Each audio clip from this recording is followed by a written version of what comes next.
할렐루야 샬롬하고 우리 인사합니다. 할렐루야 샬롬 샬롬 샬롬 샬롬 샬롬. 하나님 사랑합니다. 여러분 주 안에서 사랑합니다. 오늘 창세기 22장 이삭을 번제로 드리려라 하시다. 이제 번트 오퍼링이죠. 사순절이 이제 얼마 남지 않았어요. 마태복음 우리 17장 1절에서 13절까지 합독했습니다. 예수님이 말씀하신 아주 귀한 말씀들이 사순절 기간 동안 쭉 이어져 가고 있는데, 우리가 그 사순절 말씀 가지고 일일이 다 예배는 못 드리더라도 말씀이라도 읽어야 되겠죠. 오늘은 이삭을 번제로 드리라고 하신 아브라함께 말씀하신 하나님의 음성에 즉각 순종하는 아브라함의 마음속에서 우리가 무엇을 깨닫고 가야 될 것인가. 아브라함의 신앙이 성숙해져 가 있어요.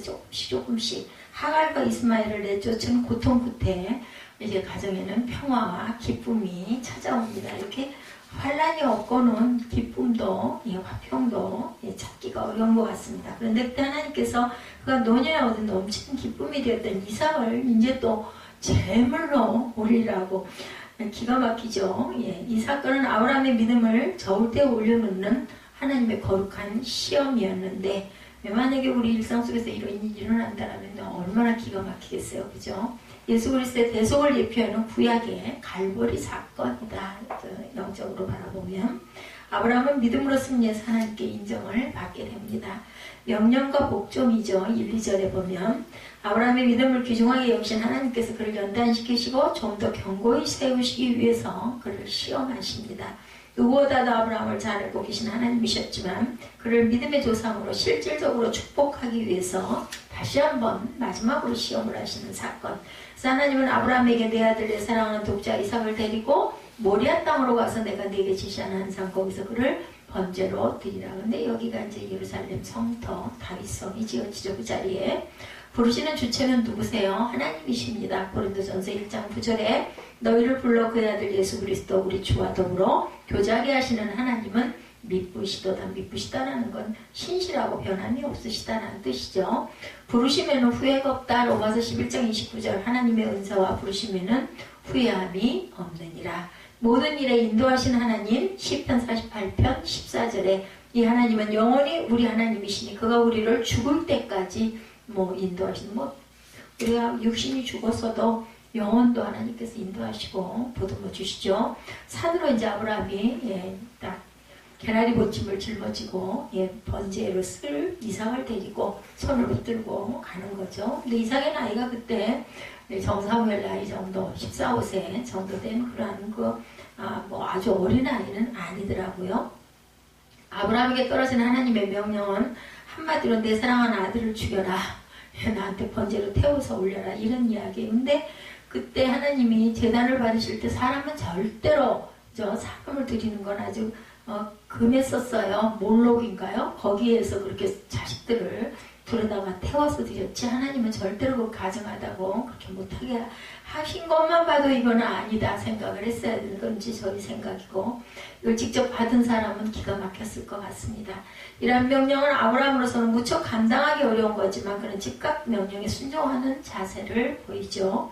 아침 일찍 일어나 나귀 안장을 지우고 두 종과 아들 이삭을 데리고 번제에 쓸 나무를 쪼개어가지고 하나님께서 지시하는 곳으로 떠나죠. 모리아산으로 합니다. 3절에 순종하는 아브라함의 응답은 2절에 보면 내 아들 내 사랑하는 독자 이삭을 데리고 모리아 땅으로 와서 내가 네게 일러준 한 산 거기서 그를 번제로 드리라. 여기에 대한 그 결단이 나타나죠. 아브라함이 아침에 일찍 일어나 나귀 한 장을 지우고 두 종과 그의 아들 이삭을 데리고 번제에 쓸 나무를 쪼개어가지고 떠나 하나님이 자기에게 일러주신 곳으로 가더라. 이게 바로 하나님의 명령에 즉각 순종하는 모습입니다. 하나님 섬김에는 결단이 필요합니다. 그죠? 이런 것, 이렇게 어려운 결단, 우리가 일반인들이 보면 엄두가 안 나는 결단들을 하죠. 여호수아 24장 15, 16절에 만일 야훼를 섬기는 것이 너에게 좋지 않게 보이거든 너희 조상들이 강자 쪽에서 섬기던 신이든지 너희가 거주하는 땅에 있는 아무리 족속의 신이든지 너희가 섬길 자를 오늘 택해라. 오직 나와 내 집은 야훼만 섬기겠다. 누가 그래? 여호수아가 이렇게 얘기하죠. 너희들이 어떻게 하든지 말든지 나는 여호와 하나님만 섬기겠다. 새생명 세빛교회 새생명교회였죠. 처음에 창립할 때 바울 전도사가 그거 어떻게 하려고 그런 어마어마한 그런 결단을 하냐고 저한테 얘기했던 기억이 나요. 어떻게 하려고, 나중에 어떻게 하려고. 근데 저는 나중 생각이 절대로 안 났어요. 그냥 하라 하시니까 해야지, 이 마음으로. 그 겁도 없다 이런 얘기를 거기다 대놓고 하는 거죠. 여성 목회자들이 그냥 교회를 창립을 하죠. 엄청 잘한다 그래요. 뭐 그 창립하는데 몇 천 들겠지만 그게 중요한 게 아니죠. 그래서 남편들이 뭐 힘이 있고 한 그런 아내들은 아주 거창하게, 대단하게, 화려하게, 아름답게 옆에서들 보고 정말 어떻게 저렇게 겁도 없이 이런 얘기들 많이 한다고 합니다. 하나님 사랑에 빠져 있을 때는 아무 생각이 안 나죠. 사람이 사람한테 사랑을 해서 빠져도 그 순간은 아무 생각이 안 나는데, 결혼해서 몇 년 살다 보면 좀 후회도 하고 내가 왜 그랬어 발등도 찍지만 똑같은 것 같아요. 하나님이 우리에게 영으로 오셨을 때는 너무 기쁘기 때문에 뒤에 무슨 일이 일어나리라는 거 절대로 계산하고 따지질 않습니다. 제가 잘못한 건 지금까지도 계속 가슴에 아파요. 그 장기동 부분 그쪽에 마음이 갔었는데 그만 계산한 거죠. 그걸 어떻게 한 달에 세를 200만 원씩 어떻게 감당을 해. 그 생각을 한 게 잘못된 것이었던 것 같아요. 제 그릇이 믿음의 그릇이 그거밖에 안 됐던 거죠. 근데 늘 그 생각이 납니다.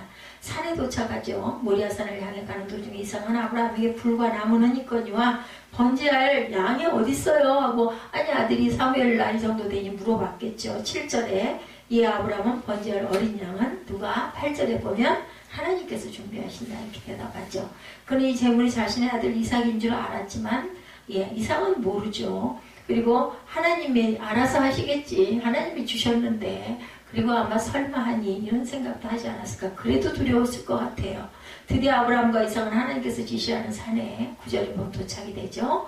하나님의 명을 행하려고 출애굽기 24장 3절에도 보면 모세가 와서 야훼의 모든 말씀과 그의 모든 율례를 백성에게 전하매 그들이 한 소리로 응답하여 이르되 야훼께서 말씀하신 모든 것을 우리가 준행하리이다.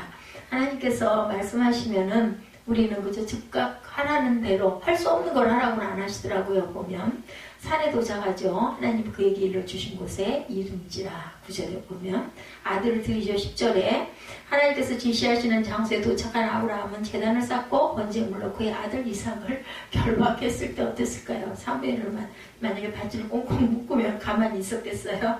도망갔겠죠. 여기서 우리는 이삭의 태도를 볼 수가 있어요. 당시 이삭의 나이가 확실하지는 않지만 어린 나이는 아니에요. 아이가 14살 된 나이니까. 아브라함보다 힘도 셌을 것이고 자신이 죽게 되는 순간인데 그걸 묶여가지고 그 돌 바위에 올라가서 누울 거냐고요. 지금 생각하면 도저히 이해가 안 가. 아브라함의 독자 이삭이 2절에 내 아들 내 사랑하는 독자 이삭을 데리고 모리아 땅으로 가서 내가 내게 일러준 한 산에서 그를 번제로 드리라. 희생제물로서 누가 오셨어요? 예수 그리스도가. 베드로전서 1장 19절이죠. 오직 흠없고 정없는 어린 양 같은 그리스도의 보배로운 피로 된 것이니라. 순종은 하나님의 소유가 되는 길입니다. 세계가 다 내게 속하였나니 너희가 내 말을 잘 듣고 내 언약을 지키면 너희는 모든 민족 중에 내 소유가 될 것이다. 출애굽기 19장 5, 6절이에요.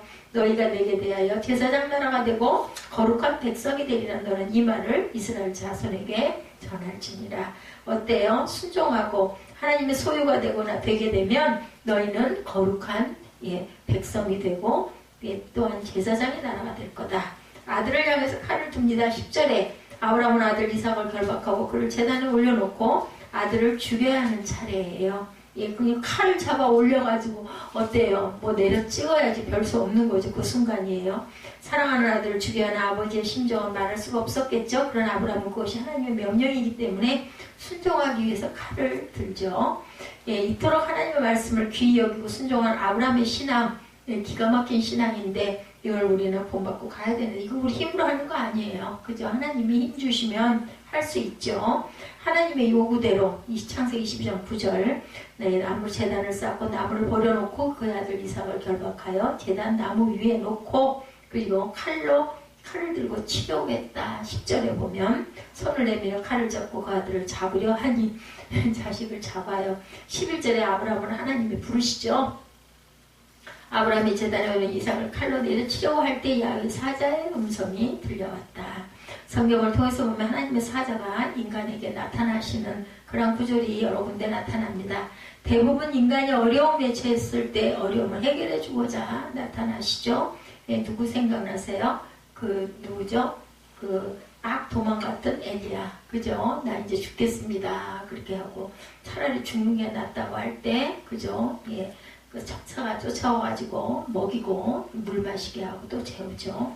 가장 적절한 때 하나님의 사자가 나타나 아브라함을 부르고 그는 응답도 해요. 대답도 합니다. 그치게 하죠. 민수기 25장 8절에도 보면 이스라엘 남자를 따라 그의 막사에 들어가 이스라엘 남자와 그 여인의 배를 꿰뚫어 두 사람을 죽이니 연병이 이스라엘 자손에게서 그쳤더라. 죄의 악이 있었을 때 그의 근원을 뿌리째 뽑았더니 금방 그 전염병이 그치는 그런 사건이 민수기 25장에 나타납니다. 멸망에서 구원할 자 요한복음 3장 16절이죠. 너무 잘 아는 말씀. 하나님이 세상을 이처럼 사랑하사 독생자를 주셨기 때문에 뭐 할 때마다 그를 믿는 자마다 멸망하지 않고 영생을 얻게 하려 하심이라. 예수님이 구원자시죠. 하나님의 축복이 이제 11절에 이어집니다. 그 고통의 고비를 극복하고 나니 축복이 아브라함의 행위를 칭찬하시죠. 아브라함에게는 이삭이 세상에서 가장 귀한 존재. 이삭은 그가 100세에 낳은 혈육입니다. 그렇지만 이런 가장 귀한 아들 이삭까지도 바치라는 하나님의 명령에 절대 복종을 하죠. 이러한 그의 행위를 보신 하나님은 아브라함을 칭찬해주고 축복을 하죠.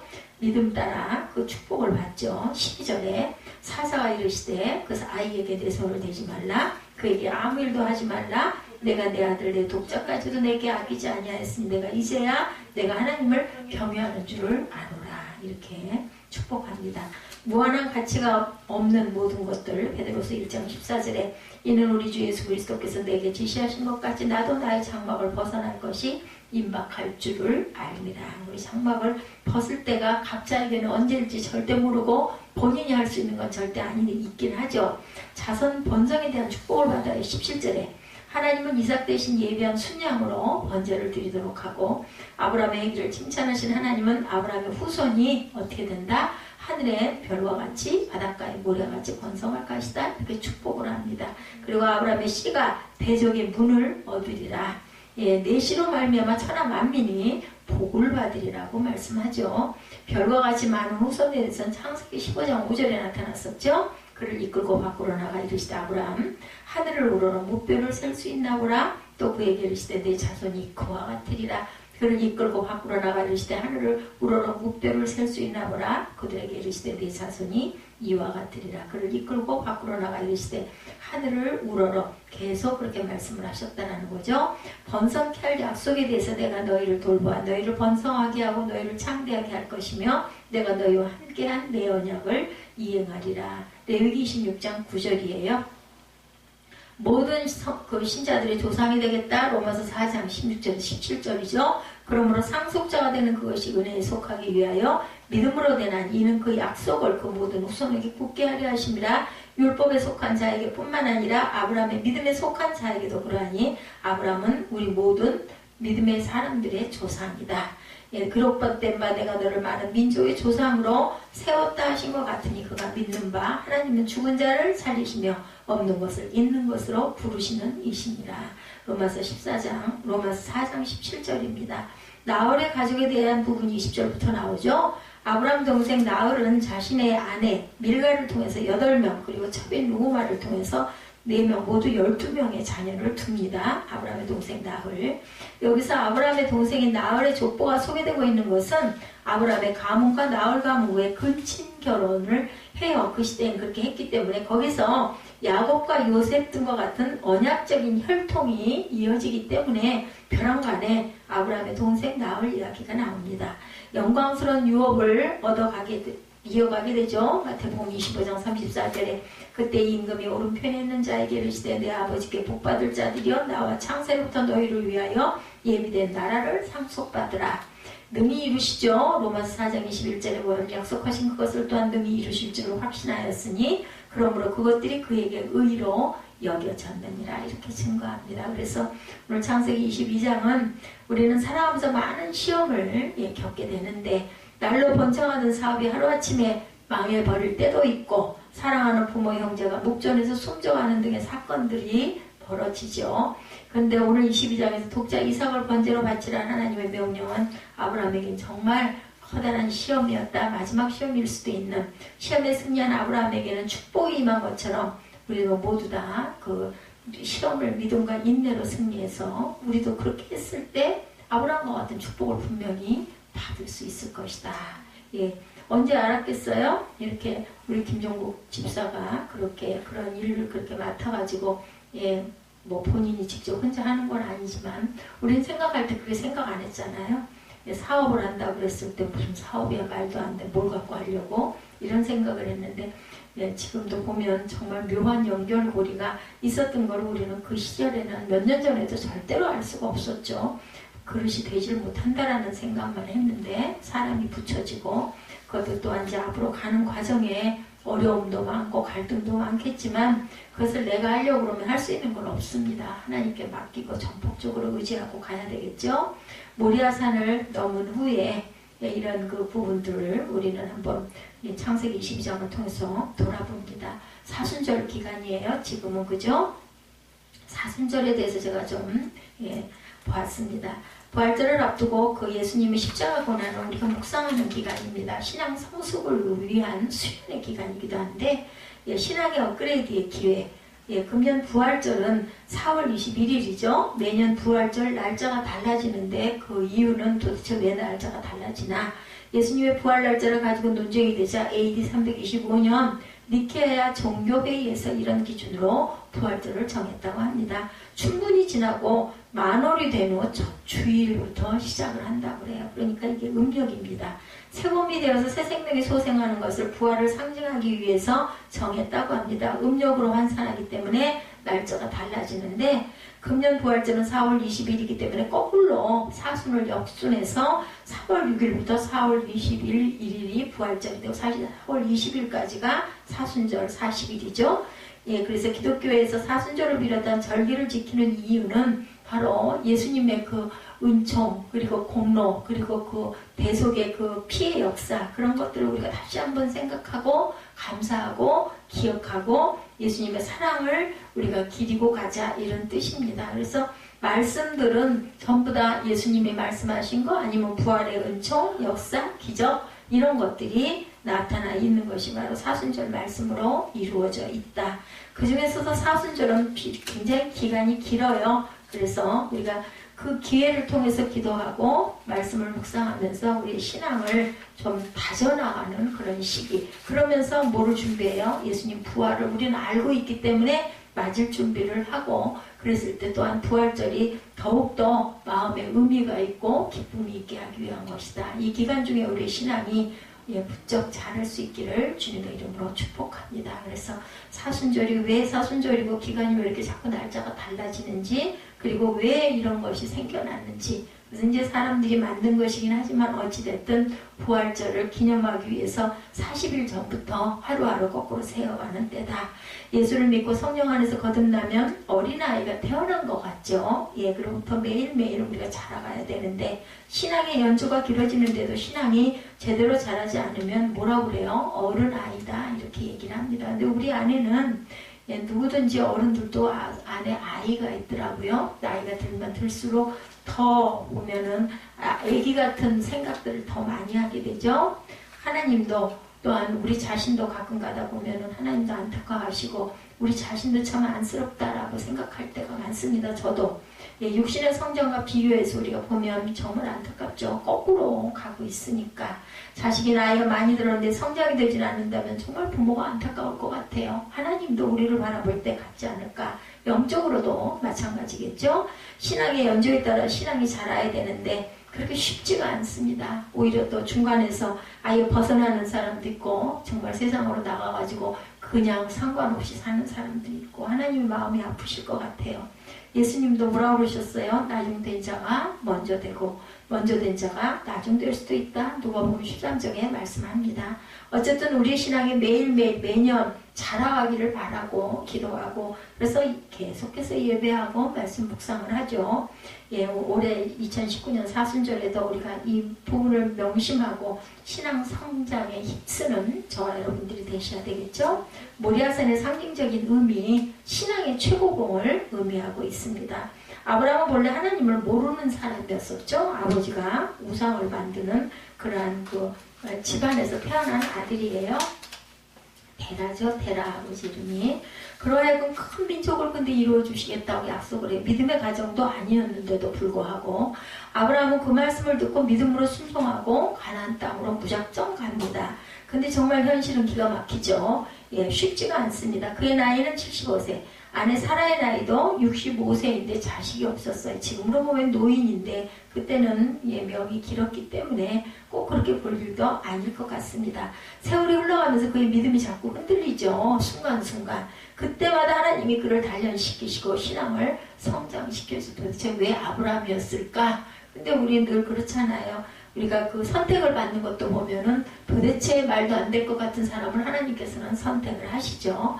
마침내 100세에 이삭을 낳죠. 근데 그게 끝이 아니었죠. 하나님이 그에게 기대하던 신앙의 수준에는 아직 미치지 못했습니다. 그래서 본문에 나오는 대로 시험을 하신 거죠. 이삭을 모리아 산으로 데려다가 번제로 바쳐라. 이런 시험을 하십니다. 그때 이삭이 10대였던 것으로 보니까 아브라함은 113세가 넘은 한 115세쯤 되지 않았을까. 그렇죠. 그러니까 처음 부르심을 받았을 때로부터 40여 년이 흐른 시점이에요. 일단 75세에 부르셨다고 본다면 다행히 아브라함은 이 시험에 합격을 했어요. 오늘 본문에 보면 하나님이 최종적으로 아브라함의 신앙이 정상에 올라 있음을 확인하시고 그리고 인정을 해주십니다. 그 후로 하나님이 그의 신앙을 성장시키려고 애를 쓰신 기록은 없어요. 그 이후로는 모리아산 번제 사건이 그 신앙의 최고 수준이었음을 우리가 성경을 통해서 그 부분까지만 있기 때문에 알 수가 있는데 하나님은 이 말씀을 통해서 아브라함에게 더 나아가 오늘 우리 성도들에게 바라는 기대 수준을 제시해주고 계시다라는 것. 이게 신앙의 기준과 목표다. 신앙이 적어도 이 정도는 돼야 된다라는 거죠. 믿음이. 그러므로 모리아산은 이렇게 비유해서 우리가 말씀드릴 수가 있는데 아브라함에게 있어서 신앙의 최고봉, 하나님은 오늘 우리에게도 이와 같은 신앙의 최고봉까지 올라가라는 말씀이신데 이게 우리에게 동일하게 제시된 신앙의 기준이고 목표다. 우리 주변에 등산 좋아하시는 분들 많아요. 그죠? 근데 등산을 싫어하는 사람 중에는 올라갔다 내려올 걸 힘들게 뭐하러 낑낑거리면서 미련하게 올라가. 정말 이상해. 그죠? 뭐에 빠진 사람들을 보면은 뭐 그렇게까지 그럴 일이야 이런 얘기들을 많이 합니다. 등산을 하는 사람들은 안 그래요. 왜냐면 쾌감을 알기 때문에.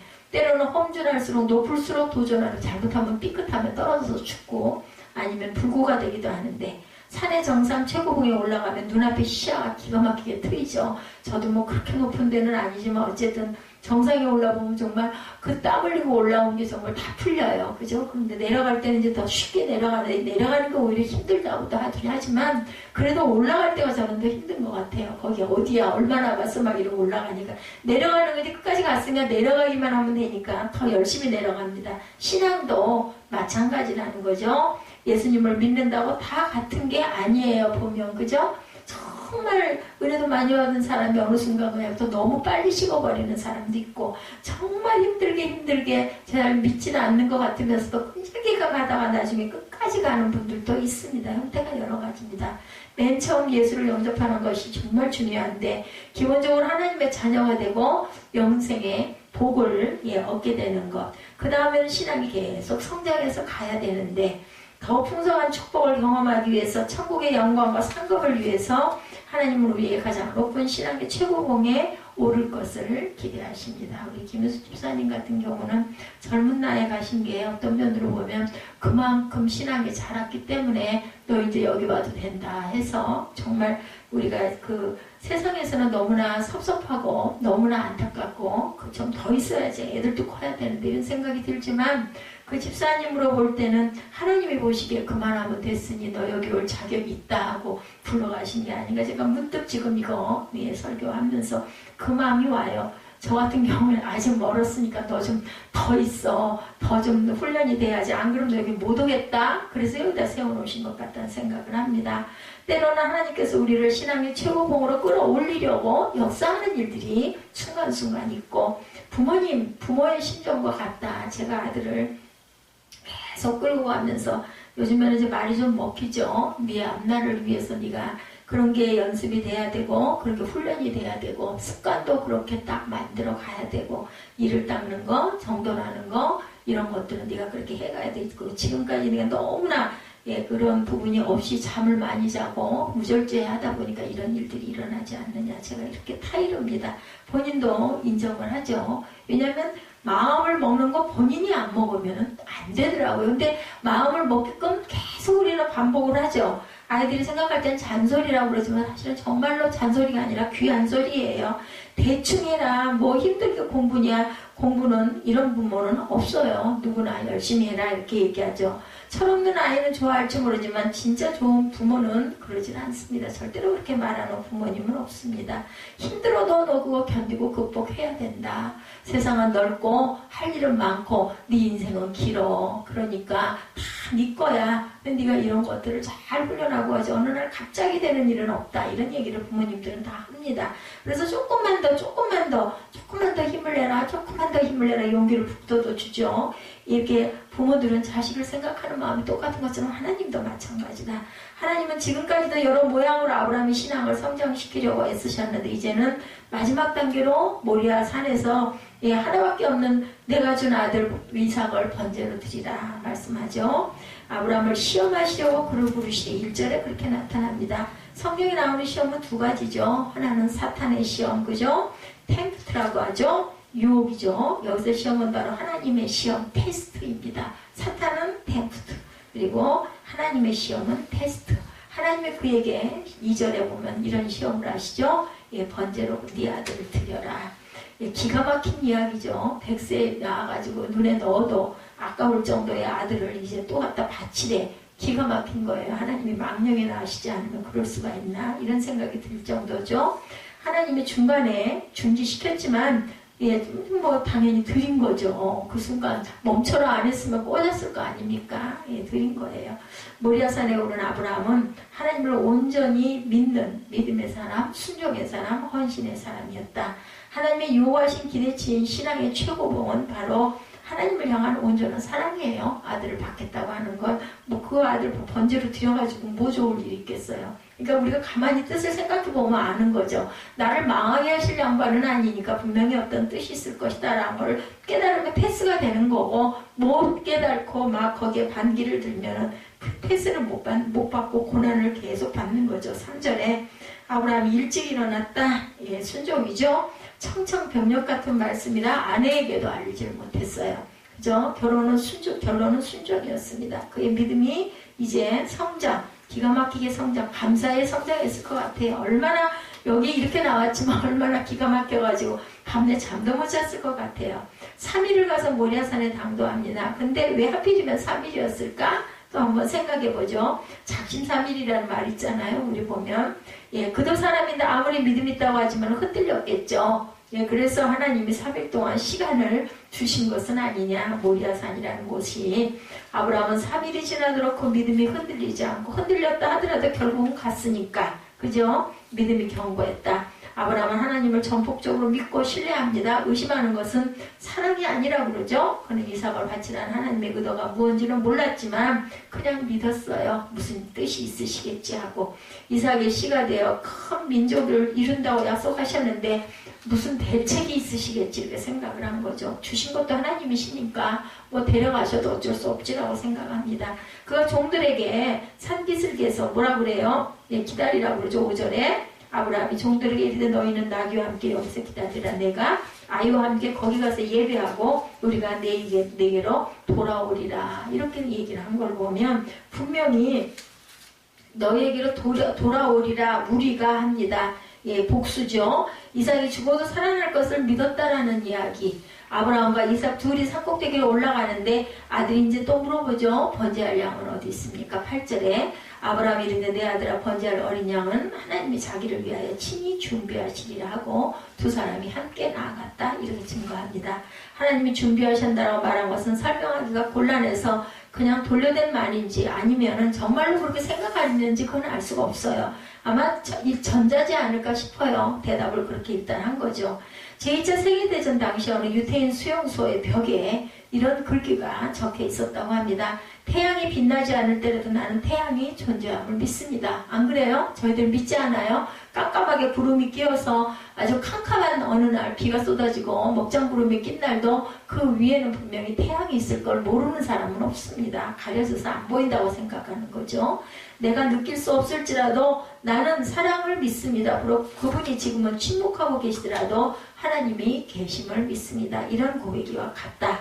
우리가 인생을 살다가 하나님의 뜻을 잘 모를 때, 고난을 겪을 때, 시험을 당할 때, 그럴 때조차 하나님을 사랑하고 믿음에 흔들리지 않는 것이 중요하죠. 이게 바로 하나님을 향한 온전한 사랑이고 믿음입니다. 사무엘 때문에 제가 많이 놀라고 너무너무 힘들어가지고 걱정을 하다가 그런 얘기를 했어요. 사무엘이니까 별일은 없겠죠? 그랬더니 사무엘 아빠가 뭘 그걸 그렇게 생각을 하냐고 저보고 오히려 야단을 치면서 아들 앞에서 자꾸 그렇게 약하게 굴면 애가 더 걱정하는데 그럴수록 더 의연해야지, 당연하지, 무슨 일이 있을 거라고 생각, 아무 일 없을 거니까 걱정도 말라고. 참 부럽고 어쩌면 저렇게 담담할까 생각이 나면서 한편으로 좀 밉더라고요. 보면 그만한 마음이 아니니까 저러지 않나, 저는 이런 생각이 자꾸 들더라고요. 아브라함이 모리아산 정상에 올라가 이삭을 제단에 눕히고 묵죠. 이삭이 10대 후반이었을 텐데 반항하지 않고 응한 거, 이거 정말 기가 막혀요. 그죠? 그때 하나님의 말씀을 설명해 준 건지는 모르겠지만 어쨌든 대단하지. 설명을 했어도 어떤 아이가 요즘 아이들 같으면은 아마 갔다가 고소하고 신고하지 않겠어요? 그죠? 하나님이 주신 아들을 하나님이 요구하시기에 드리죠. 온전한 헌신. 그거는 아버지 마음이고, 아들인 이삭은 내가 이제 딱 죽게 생겼는데 그걸 누가 순종을 하겠어요? 여기 잡는다는 단어 있죠? 손을 내밀어 칼을 10절에 그 아들을 잡으려 하니 이렇게 나타나 있어요. 해석이. 잡는다는 단어가 영어 성경에는 silly, 도살하다로 번역되어 있습니다. 그리고 프랑스 성경에는 목을 따다 이렇게. 제가 이 프랑스어를 읽지는 못해요. 앵그로건가 이렇게 나왔어요. 아브라함이 이삭의 목을 겨누고 칼을 내려치고 목을 따려고. 칼을 내려쳤다라는 뜻으로 돼요. 우리 말 성경은 너무나 편한 거예요. 그냥 잡으려고 한다인데 여기 원어적으로 너무너무 무서운 내용, 도살, 그리고 목을 따다. 중앙아시아에 갔을 때 양 잡는 모습들이 많이 발견됐다고 그래요. 날카로운 칼로 양의 목을 찌르니까 아무 소리도 못하고 꿈틀거리다가 숨을 거두더라는 거죠. 양이. 이와 같이 아브라함이 이삭의 급소를 겨누고 칼을 내려친 것. 완전하게 그냥 어떻게 보면은 고통 없이 돌아가게 하려면 단번에 이렇게 해야겠다는 생각을 한 것 같습니다. 그때 아브라함의 사자 천사가 그를 급히 제지하죠. 아브라함아 이렇게 말합니다. 12절에 그 아이에게 내 손을 대지 말라. 그에게 아무 일도 하지 말라. 내가 내 아들 내 독자까지도 이제 아끼지 아니하였기 때문에 내가 이제야 내가 하나님을 경외하는 줄 아노라. 내가 이제야 하나님은 전지전능하심으로 아신다라는 거죠. 이게 글쎄요, 하나님의 사자인지 아니면 하나님 자신의 음성이었는지, 그죠? 내가 이제야 내가 하나님을 경외하는 줄 아노라. 이건 하나님의 음성이거든요. 말하자면 하나님의 시험에 일단은 합격을 했어요. 하나님의 입장에서는 이미 그의 헌신을 받으셨기 때문에 아브라함이 칼로 찌르는 것을 당연히 중지하시죠. 어떻게 아들을 죽이는 게 목적이 아니니까. 하나님이 요구하신 것은 당연히 이삭의 목숨이 아닙니다. 본래 인신제사, 아까도 제가 말씀드렸지만 그걸 아주 싫어하시는 하나님이죠. 그를 시험하셨다. 하나님이 요구하신 것은 오직 네가 나를 얼마나 사랑하니 이거였어요. 이렇게 해서 아브라함은 하나님에 대한 사랑을 믿음과 순종 그리고 헌신으로 증명을 했고 마침내 신앙의 최고봉에 올랐습니다. 사무엘 아빠가 저보고 그러더라고요. 내가 아파도 그렇게 걱정하고 그럴 거냐고. 그래서 아마 그렇지는 않겠지 하고. 섭섭해도 어쩔 수 없죠. 사실이니까. 쟤는 아직 어리고 아직 뭐라고요? 소화되지 않냐고. 소화. 그렇기 때문에 내가 해야 될 부분이 있으니까 해주는 거지만 남편이야 장성한 어른인데 뭐 그렇게까지 그러지는 않겠죠. 예, 갈라디아서 2장 20절 말씀이죠. 예, 바울이 고백하죠. 내가 그리스도와 함께 십자가에 못 박혔나니 그런즉 이제는 내가 사는 것이 아니요 오직 내 안에 그리스도께서 사시는 것이라. 이래야 돼요. 제가 이 말씀이 자꾸 그렇게 가슴에 와닿더라고. 내가 사는 게 아니야. 사실은 내 안에 예수님이 사시는 거니까 나는 화를 내거나 절망하거나 해서는 안 돼. 근데 우리는 더 나가죠. 열 길은 뛰죠. 이제 내가 육체 가운데 사는 것은 나를 사랑하사 나를 위하여 자기 자신을 버리신 하나님의 아들을 믿는 믿음 안에서 살아야 된다. 그래야 평강할 수가 있는데 그게 안 되는 거죠. 믿음으로 순종하고 헌신하는 최고의 신앙을 우리가 닮아가야 되겠다. 바울이 로마서 14장 8절에도 우리가 살아도 주를 위하여 살고 죽어도 주를 위하여 죽나니 그러므로 사나 죽으나 우리는 주의 것이로다. 이런 고백이 정말로 그냥 말씀이어서 읽는 게 아니라 진짜로 그 심정이 돼서 입술에서 고백이 되어야 됩니다. 하나님의 뜻대로 죽으라면 죽고 살라면 살고 내가 내게 아닌데 내가 내게인 게 내 것인 것이 아무것도 없는데 온전한 믿음으로 순종하는 헌신의 신앙. 하나님은 할 수 있는 대로 모든 그리스도인들이 이런 신앙 수준에 다 도달하기를 원하시겠죠? 우리가 자녀가 열이 있다고 어떤 녀석은 이쁘니까 성공해라, 어떤 녀석은 너 될 대로 되라, 이런 부모는 없어요. 이게 신앙의 최고봉이고 하나님의 마음이고 하나님이 기뻐하시고 살아계신 능력으로 우리에게 원하시는 부분들이다. 국제 대학생 선교회 CCC라고 그러죠? 창설자 빌 브라이트 박사의 이야기입니다. 그는 사형리 소책자 외에 예수 영화로 유명한 분이었다는데요. 그 영화는 세계 수많은 언어로 더빙이 되고 많은 사람들이 상영이 돼서 수억 명의 희생자를 얻어냈다고 하네요. 이런 부분의 것들을 기억하시는 분들은 참 훌륭하신 것 같아요. 그래서 한국 CCC도 그의 영향으로 김중곤 목사님에 의해 창설이 되어서 한국교회의 부흥과 성장에 큰 기여를 했다고 하는데 놀라운 하나님의 역사죠. 그래서 그의 모습으로 보고 새들백교회 담임 릭 워렌 목사가 질문을 했다고 그러죠. 어떻게 하나님께서 당신을 이렇게 놀랍게 사용하시고 축복하셨습니까? 하고 물어보니까 그 비결을 얘기해달라고 그랬더니 그분이 대답하더래요. 비결할 게 없고 젊은 시절에 처음 예수를 영접하고 나서 내가 하나님과 계약서를 직접 작성하고 서명한 적이 있습니다. 이렇게 대답을 하더랍니다. 나는 이날부터 예수 그리스도의 종입니다. 이렇게 서약을 했다고 그래요. 저희도 마찬가지죠. 이 계약을 지키며 살아온 것 밖에는 별다른 한계 없습니다. 이게 바로 하나님을 향한 온전한 사랑이고 신앙의 최고봉들이 되어야 되겠죠. 이렇게만 되면 그때부터 놀라운 하나님의 역사를 경험하게 되는데 모리아산을 넘은 후에 아브라함 어떻게 형통의 축복 그리고 영광을 받죠. 아브라함을 보니 그가 모리아산을 넘은 후에 신앙의 최고봉에 올라선 후에 하나님이 그의 인생을 형통하게 하셨다. 그 이후에는 시험을 했다 어떻다 이런 얘기가 하나도 없다라는 거죠. 그리고 영원한 영광을 주시죠. 13절에 아브라함이 눈을 들어 살펴본 즉 한 순양이 뒤에 있는데 뿔이 수풀에 걸려 있는지라 아브라함이 가서 그 순양을 가져다 아들을 대신하여 번제로 드렸도다. 이렇게 나타납니다. 자, 하나님이 순양을 미리 준비하셨어요. 그래서 하나님은 온전한 사랑과 신앙으로 세워진 사람을 위해서 이런 축복, 야훼 이레의 축복을 예비하셨다. 그래서 그의 신앙에 대한 히브리 기자의 그 강론을 보면 히브리서 11장 17절 19절에 나타납니다. 아브라함은 시험을 받을 때 믿음으로 이삭을 드렸으니 그는 약속들을 받은 자로되 그 외아들을 드렸느니라. 19절에 그가 하나님이 된 이삭을 죽은 자 가운데 다시 살리실 줄을 생각한지라 비유컨대 그를 죽은 자 가운데 도로 받은 것이니라. 예, 그의 사랑, 믿음, 순종, 헌신을 칭찬하시는 하나님이죠. 그래서 하나님이 이삭도 살려주고 놀라운 축복으로 함께 해주시는 부분이 나타나죠. 17, 8절에 내가 내게 큰 복을 주고 내 씨가 우리 함께 합독합니다. 내 씨가 크게 번성하여 하늘의 별과 같고 바닷가의 모래와 같게 하리니 내 씨가 그 대적의 성문을 차지하리라. 또 내 씨로 말미암아 천하 만민이 복을 받으니 이는 내가 나의 말을 준행하였음이라 하셨다 하니라.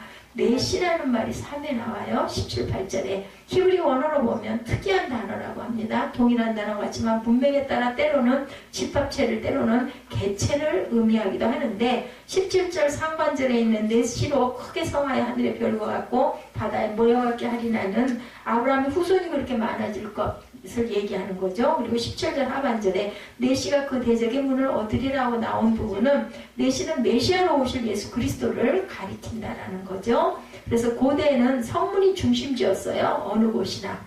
성 아니라고 그러고 문을 나가고 문을 들어오고 성문이 굉장히 우리나라도 그렇더라고요. 보면 그런 그 역사극 같은 걸 보면 그래서 성문을 차지하면 성을 정복하는 것과 같습니다. 그래서 예수께서 오셔서 원수마귀의 권세를 피할 것을 의미하는 부분이 벌써 창세기 3장 15절에 나타나죠. 그리고 본문 18절에 보면 내시로 말미암아 천하 만민이 복을 얻으리라는 말씀은 예수님이 아브라함의 후손으로 오심으로 천하 만민이 구원의 축복을 받아서 영적인 이스라엘을 이룰 것이라는 의미를 갖고 있다. 그러니까 아브라함은 육적인 이스라엘의 조상일 뿐만 아니라 영적인 이스라엘의 조상이기도 하다라는 거죠. 이렇게 볼 때 아브라함이 얼마나 복되고 영광스러운 아주 아브라함 하면은 근데 저는 못 본 것 같아요. 이름을 아브라함으로 짓는 사람들은 요즘에 없는 것 같아요. 왜 그럴까요? 아담은 인류의 육신적 조상이지만 범죄함으로 불명예스럽게 되죠. 반면에 아브라함은 만민의 영적인 조상으로 명예스럽게 됐는데 아브라함 이름이 너무 커서 안 짓나? 그보다 더할 수 없는 것, 이 세상에서 천국까지 영원토록 하나님이 그의 살아생전에도 육신적으로 얼마나 축복을 하셨는지 이 부분도 우리가 보면은 굉장히 놀라운데 창세기 24장 1절에 보면 아브라함이 나이가 많아 늙었고 야훼께서 그에게 범사에 복을 주셨더라 이렇게 말씀합니다. 이런 모습을 성경적 원리 그대로 보면 마태복음 6장 33절에 그런즉 너희는 먼저 그 나라와 그의 의를 구하라 그리하면 이 모든 것을 너에게 더하시리라. 놀라운 사자성어 마륙 33 이게 마태복음 6장 33절 이걸 바로 마륙 33 이렇게 스스로 외웠다라는 거죠. 하나님께 초점을 맞추는 온전한 신앙으로 살면 하나님이 인생 전체를 책임져 주신다. 마태복음 6장 33절 때로는 우리가 하나님이 요구하시는 대로 순종하고 헌신하느라 고난을 감수해야 될 때 그것도 또한 유익이라고 하죠. 로마서 8장 18절에 생각하건대 현재의 고난은 장차 우리에게 나타날 영광과 비교할 수 없도다. 우리의 고난은 잠시 겪는 경한 것이지만 장차 얻을 영광은 크고 놀라운 것이다. 이렇게 말씀합니다. 1885년 우리나라의 최초로운 선교사 언더우드 목사님 아시죠? 그의 어린 시절 일화 가운데 주일학교 예배 시간에 모든 아이가 헌금을 하는데 한 아이가 헌금을 하지 않고 그리고 눈을 감고 앉아있더래요. 그래서 선생님이 그 아이를 불러서 왜 그러니? 하고 물어봤더니 돈이 없어서 그렇다라고 대답을 하더라죠. 다른 아이들은 다 헌금을 하는데 헌금할 돈이 없으니까 저희도 그럴 때 있잖아요. 그냥 기도하는 척하고 눈 감고 있죠. 하나도 없을 때 어떻게 할 수가 없죠. 난 지방에 갔을 때 잘 준비를 안 해가지고 그럴 때가 그때 아까워서 그런 게 아니라 잊어버리고 안 들고 다니니까 까먹어서 그럴 때가 있는데 제가 돈이 없어서 헌금을 드리지 못합니다. 그 대신 제 몸과 마음을 드립니다. 제 일생을 바칩니다. 제 기도를 드립니다. 이렇게 기도를 했다고 합니다. 그 말을 듣고 감동을 받은 선생님은 그 아이에게 돈을 주면서 잔돈으로 바꿔서 헌금할 때마다 헌금을 조금씩 꼭 해라 이렇게 얘기를 했다고 그래요. 언더우드 목사님이 얘기해요. 지금 그랬는데 그 아이가 헌금을 하지 않더래요. 몇 주일이 지난 후에 까먹었나 싶어서 이제 물어보셨어요. 선생님이 왜 어떻게 된 거니? 그랬더니 선생님 말씀대로 잔돈으로 바꿔서 헌금을 했는데 너무 까먹고 싶었어요. 그래서 몽땅 바치고 이제는 기도만 하기로 했대. 갖고 있으니까 자꾸만 그게 유혹이 오니까 한꺼번에 다 드려버리고 그리고 그냥 나머지는 기도하려고 이렇게 했습니다. 순전한 그 아이 신앙이 그래서 몽땅 바쳤다면 잘한 거죠. 그리고는 선교사로 헌신을 하게 되고 청년이 되죠. 인도로 가려고 준비했는데 하나님이 더 어려운 조선으로 가라고 그래서 순종을 하고 온 게 바로 우리나라였다고 합니다. 언더우드 선교사가. 그래서 처음에는 정말 암담했대요. 그래서 언더우드의 그 기도가 있잖아요. 인천에 상륙해가지고 아무개 여기 세상이다. 그렇지만 분명히 빛은 주님의 빛이 비칠 걸 믿습니다고 기도했던 그 기도문 저도 압니다. 그래서 믿음으로 인내하고 순종하고 헌신했다고 그러죠. 학교가 세워지고 그리고 교회가 세워지고 병원을 세웁니다. 그를 파송한 미국 장로교 선교부에서 헌금을 제대로 보내주지 않았지만 하나님이 형의 타자기 사업을 번창하게 하셨다고 그래요. 언더우드 형님이 타자기 사업 그래서 그걸 축복해 주셔가지고 연세대 부지도 그 형님이 보내준 타자기 사업이 잘 돼서 보내준 헌금으로 마련을 하게 되고 그가 이런 업적이 얼마나 놀라운지 정말 우리가 그 언더우드 선교사님의 그 은혜 저는 선교사님들의 은혜가 아니면 이 나라가 이렇게 발전할 수 없으리라고 저는 생각을 합니다. 그리고 무엇보다도 기도죠. 병원도 설립하고 학교도 설립했지만 그 많은 선교사님들의 눈물과 피와 그죠 땀 그 생명을 드렸잖아요. 우리가 그 동산에 가봤지만 하나님을 온전히 사랑하며 헌신하면 하나님이 책임져 주신다. 그 가족은 또 얼마나 영광스러워요. 다 뭐 여기 그 묘에 묻혔지만은 그 이름이 대대손손 아마 전해 내려갈 겁니다. 지금 내 신앙의 수준은 과연 우리 아브라함을 보면서 어디까지 왔나. 저도 지금 오늘 말씀을 증거하면서 계속 생각을 합니다. 도대체 내 믿음은 어디에 있을까 이 생각을 합니다. 아브라함을 통해서 보여주신 하나님의 기대 수준에 어디 정도 와 있을까. 그죠? 삽기슬일까 중턱일까 그 모리아산 아니면 능선 가까이 있을까 이 사순절에 여러분들 모리아산을 넘을 수 있기를 주님의 이름으로 축복합니다. 그래서 모리아산 넘어 하나님이 예비해 주신 풍성한 축복과 영광 그죠? 예 번성하리라 라고 말씀하신 그 축복과 영광을 누리시는 저와 여러분이 되시기를 주님의 이름으로 축복합니다.